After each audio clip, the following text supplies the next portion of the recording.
Is the slaughter of Ezekiel 9 literal? Could it not be a destruction such as is caused by so-called acts of God? Earthquakes, famines, pestilences, the seven last plagues, or the like? Answer: the five destructive agents of the wicked in the church are not forces of nature, but men with slaughter weapons in their hands. They are supernatural beings, not natural elements. Hence they cannot fittingly represent earthquakes, famines, or the like. Neither can they be the seven angels with the seven last plagues, for the plagues are seven in number, not five. Furthermore, these angels do not have slaughter weapons in their hands, but vials. Still further, the plagues fall in Babylon, Revelation 18 verse 4, whereas the slaughter of Ezekiel 9 takes place in Judah and Israel, Ezekiel 9-9.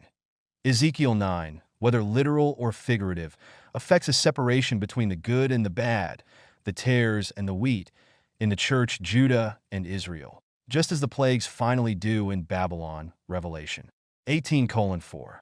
And as the plagues are literal, then how could the slaughter weapons be any less literal? The angel with the writer's inkhorn is to place a mark upon the forehead of all who sigh and cry for the abominations. Then the destroying angels are to slay both old and young. Ezekiel 9 verses 4-6. The church, the Lord's sanctuary, is the first to feel the stroke of the wrath of God. The ancient men, those to whom God had given great light, and who had stood as guardians of the spiritual interests of the people, had betrayed their trust. They had taken the position that we need not look for miracles and the marked manifestations of God's power as in former days. Times have changed. These words strengthen their unbelief, and they say, "The Lord will not do good, neither will he do evil. He is too merciful to visit his people in judgment." Thus peace and safety is the cry from men who will never again lift up their voice like a trumpet to show God's people their transgressions and the house of Jacob their sins. These dumb dogs that would not bark are the ones who feel the just vengeance of an offended God. Men, maidens, and little children all perish together.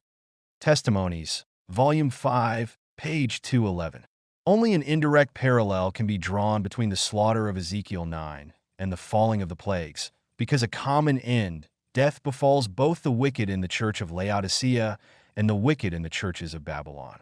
And only those who say, "We need not look for miracles and the marked manifestations of God's power as in former days," think the slaughter is not literal.